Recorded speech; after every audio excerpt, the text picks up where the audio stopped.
Hello friends, and welcome to the wonderful world of chess. I'm glad you could tune in, and I hope that we'll see a lot of each other. We've devised a series of chess lectures which will introduce you to this wonderful world, and we hope that regardless of what age you are, what level of interest you have, that you'll be able to follow this series and really enjoy this wonderful, wonderful game. It's a game which started many hundreds of years ago near the borders of India and what is now called Iran or ancient Persia. In fact, the king, which is the center and main piece of the game of chess, was originally called the Shah until recently the ruler of ancient Persia, or modern Iran. In Europe and Germany, it's called Shah, and in French it's termed échec, and in English it's come down to us as chess. The only requirements really in following this series is that perhaps you might be interested later on in having a notepad and a pencil to take down some notes, and to purchase a set of chessmen so that you can practice during the week, and or else dig out a set that probably your father or grandfather has in the closet. But I would caution that the chess pieces be kept simple, not one of your fancy sets like the Mexican pseudo-aesthetic sets that you can buy uptown. They're too ponderous and heavy and not easy to interpret one piece from the other. I have before me examples of the Staunton set. Howard Staunton was a 19th century Englishman who designed this set, and it has come down to us, and we use it for our international and local chess tournaments. It's very clear. Everyone can recognize that as a horse. The piece with the cross on the top is the king, and the one with the fancy crown is his queen, and the bishop has the mitred hat, if you can notice the slit in the top like a bishop's mitred hat, and we can recognize that as a turret or a castle. And this simple piece is the foot soldier or the pawn. The Staunton set. I'll write this on the blackboard in case you are asking for it when you go to a store. It's the Staunton design. Now, if we look at our battlefield here, we have the white army and the black army. Now, it doesn't matter. Some of us have, in this case, we have red pieces and black pieces. Some chess sets are brown and yellow. But for convenience, we refer to them as white and black pieces. The same way with the squares. We have the white and the black squares. It is a battlefield composed of 64 squares. And the major pieces are lined up so, with the king right here in the center. The king represented by what I showed you before is the cross. Next to the king is his queen with the fancy crown. And on either side of the king and queen are the clergy, the bishops, the slit in the hat, the mitred hat of the bishop. And each army is represented by the knights of old, the knights who rode on the horses. And at the outer limits of the battlefield itself are the castles, which belong to the king. There are the castles. Now, we call the castles today, we call them rooks. And it's very interesting how that came about to be called a rook, because in the old days in India, they didn't use castles. They had elephants here instead. When the game was introduced into Renaissance Italy, they had a problem, what to do with elephants. The Italians weren't used to elephants, and so they gave the castle, which they used in their warfare, the role of the elephant. And we see some Florentine designs, and where the piece is denoted by an elephant with a castle still perched on the top. Now, the Indian word for the warrior on this elephant is rook. In ancient India, it looked like this, rook. What we have done is simply taken away the elephant and kept the castle, but we still refer to it as a rook, R-O-O-K. So in the books you will find it referred to as either a castle or a rook, but that's the meaning, the derivation of the term rook. So again, let's look at the white pieces. Each army has a king, a queen, 2 bishops, 2 knights, and 2 castles. And in front of each of these pieces is a foot soldier or a pawn. P-A-W-N. Pawns are very important in the game of chess. And we'll take all the pieces off and show you how each of them moves, because each piece has a different way of moving. It's not difficult to learn, and it certainly adds to the variety and to the interest of the game. We also, if you're checker players, you'll note that we use every square of the board. We don't use just half the board. Let's look at the battlefield. Battlefield, as I say, 64 squares. Always set up the board so that the white square is on your right-hand side. The white square, not the other way around. The white square is always on your right-hand side. Now, on this board, I have numbers going up from 1 to 8, and across we have letters from A to H. So it's a board 8 by 8. Now, all these lines which go up, we refer to them as files. And all the files are lettered. We have the A file, the B, C, D, E, F, G, and the H file. All the files have lettered names. All the lines going across the battlefield, coming across, we call them ranks. And you can see here where we're tying into the military terminology. We have the rank and file. All the ranks coming across are numbered from 1 to 8. So if I want to refer to a square, a specific square, let's take this square. It's very easy for me to talk about that square because it is E4. E4. This is E5. This is E4. It's very simple. This is the algebraic system of notation. There's another system which we find in some of our English textbooks, which is called the descriptive notation. We'll come to that. Let's discuss the king. The king goes on E1 to start the game. And the queen is always on D1. That's for the white pieces. For the black pieces, they are just opposite them.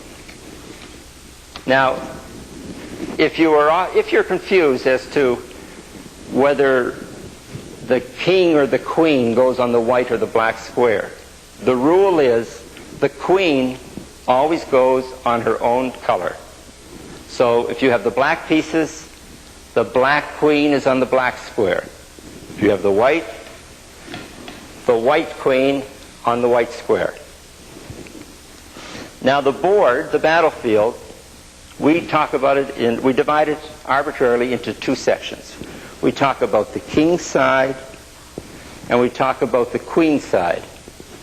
The king and the queen will divide the board so that we can talk about it into 2 sides.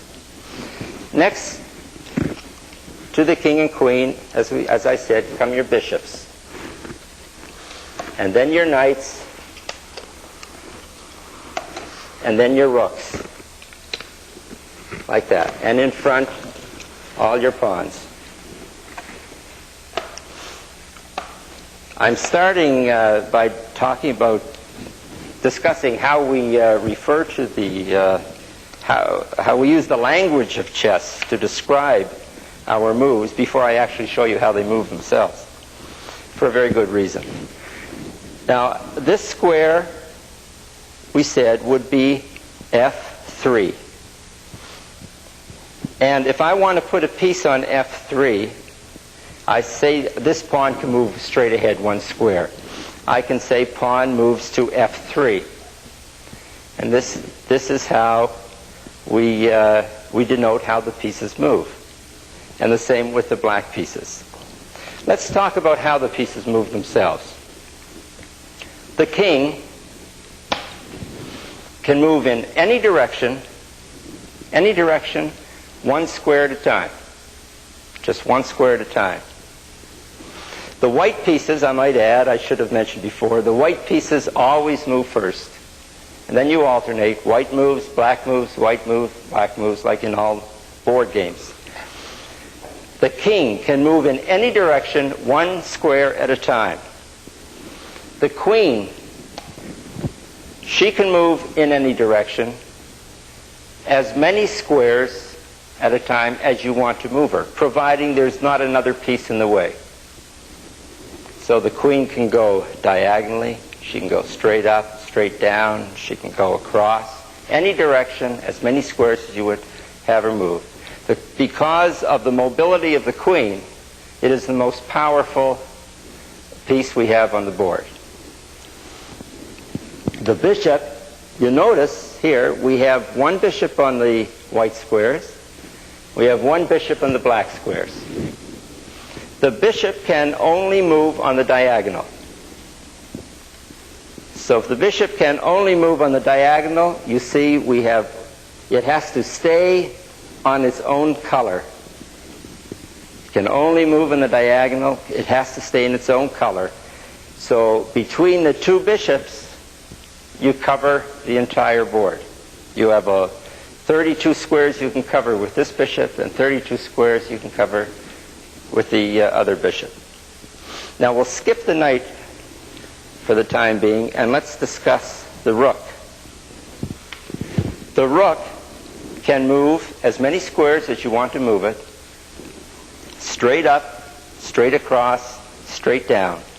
In other words, on the horizontal or on the vertical, along the ranks, up and down the files, as many squares as you want to move it, providing there's not another piece in the way. Now, again, the strength of these pieces are determined by their mobility. Because a rook can cover all colors of the board, it is therefore a stronger piece than the bishop, which is stuck to its diagonal. I have left the knight out for a special reason. Let's talk about the pawns. The pawns can move only straight ahead on their own files. Now, originally when the game started in India, the pawns could only move one square at a time. Each pawn one square at a time. They have since changed the rules a few hundred years ago, and now on each pawn's first move, it can move two squares. You have a choice of moving it either one square or two squares. But once having moved a pawn, you have to then only move it one square at a time. Now an interesting thing happens. When the lowly pawn reaches the end of the board, it can become any piece you would like to make it except a king. And because the queen is so powerful, it is usually promoted to the value of a queen. Even if you haven't a queen on the board, take a salt shaker or a penny or a nickel or something and call it a queen. But when a pawn reaches the end of the board, you can promote it to a rook, knight, bishop, or queen. and that often determines the outcome of the game. The knight I left because it's peculiar.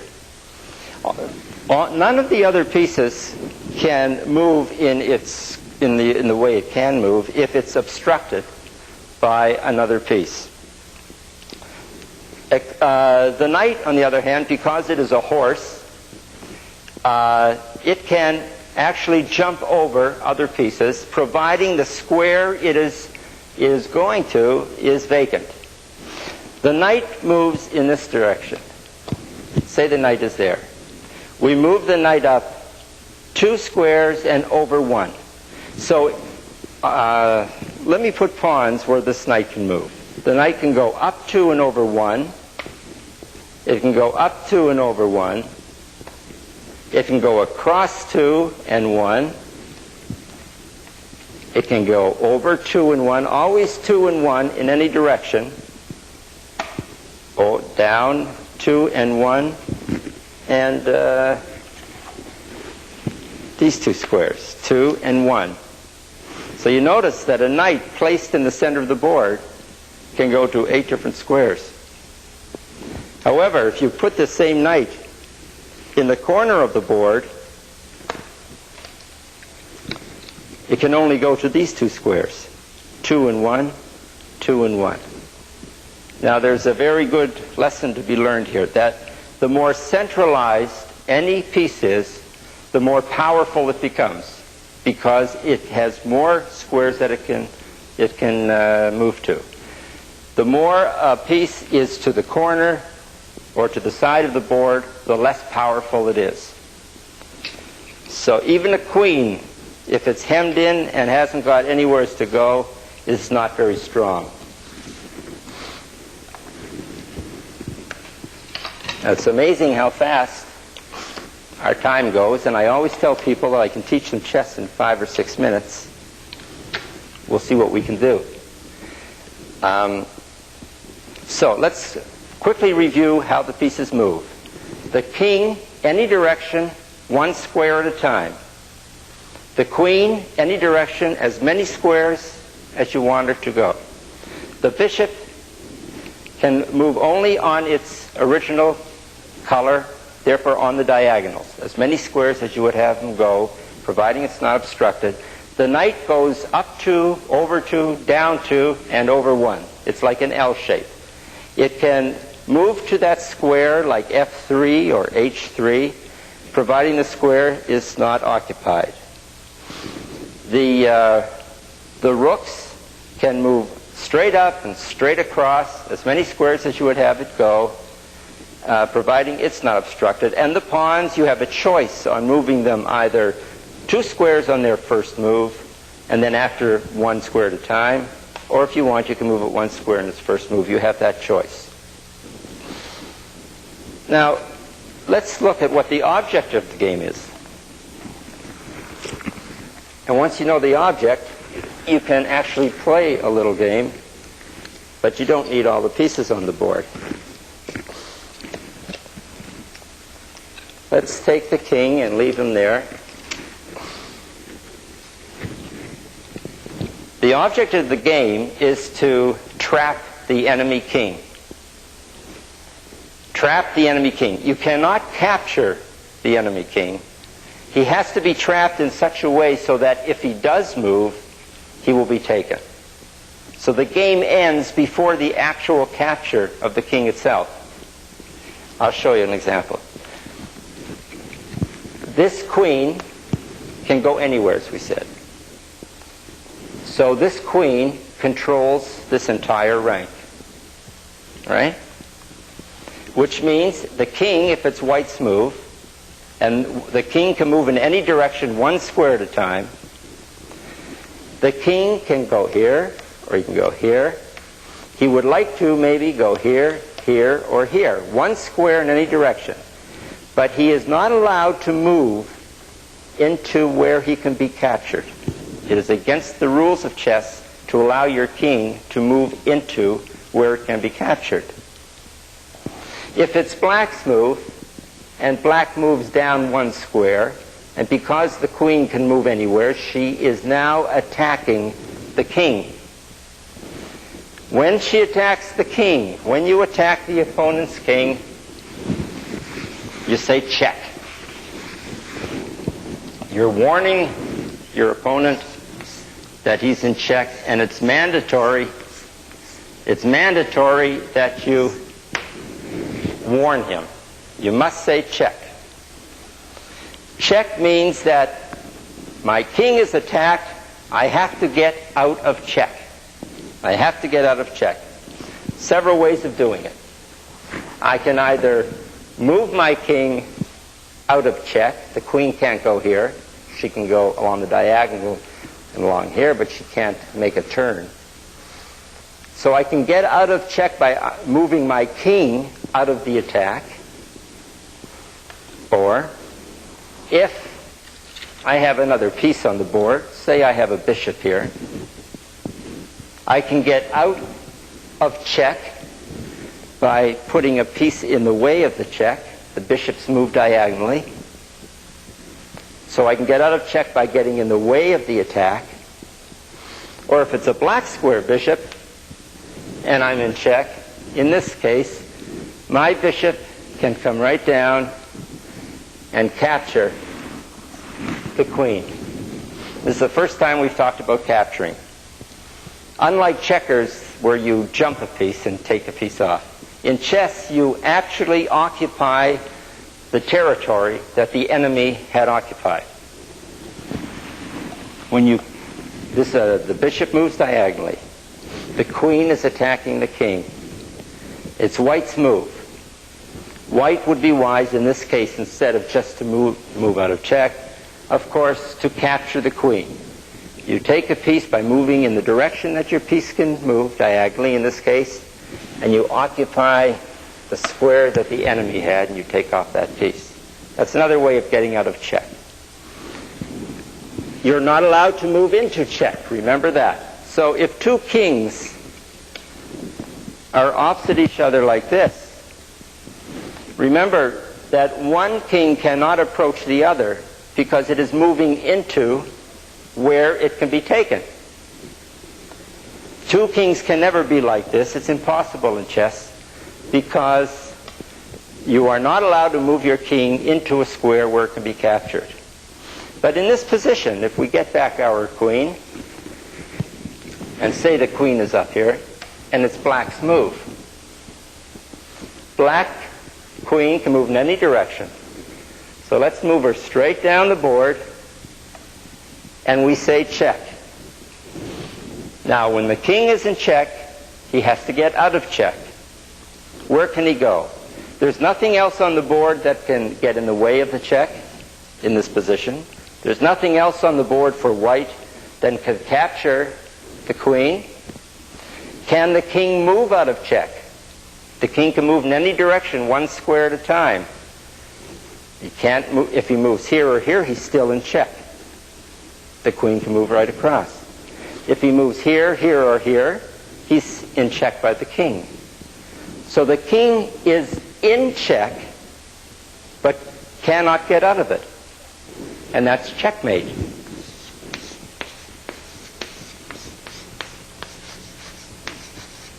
And that is the object of the game. The object of the game is to checkmate the enemy's king. Again, the opponent, in this case black, is checking our king. The king cannot escape, and we cannot capture the enemy queen. We cannot put a piece in the way. Therefore, the game, that is a checkmate. Now notice, if we put a rook there instead of the queen, the rook can move on the horizontal, on the rank. That's also checkmate. But if this king were here, and the rook came down and said check, our king can actually escape here by moving one. See, this king is not here, it's here, so he can get out of check. But in this case, it's a checkmate. Let's look at what happens in a position like this. We'll bring back our queen, and it's black's move. say we move on the F file. Now this would be a checkmate, as we've just seen. Checkmate. The king cannot move without being taken. It's checkmate. See? Say black was just a beginner and decided to move the queen here. Not all the way down. Not all the way down. Now it's white's move. You notice the queen can go in any direction. Therefore, the king only, we only have the king to move. There's not another piece on the board if we're white. The king cannot come up here, cannot come here. The king cannot come in here where the queen is attacking that square. So what happens here? White has to move, but he can't, and there's no check. The king is not being attacked. That's what we call a stalemate.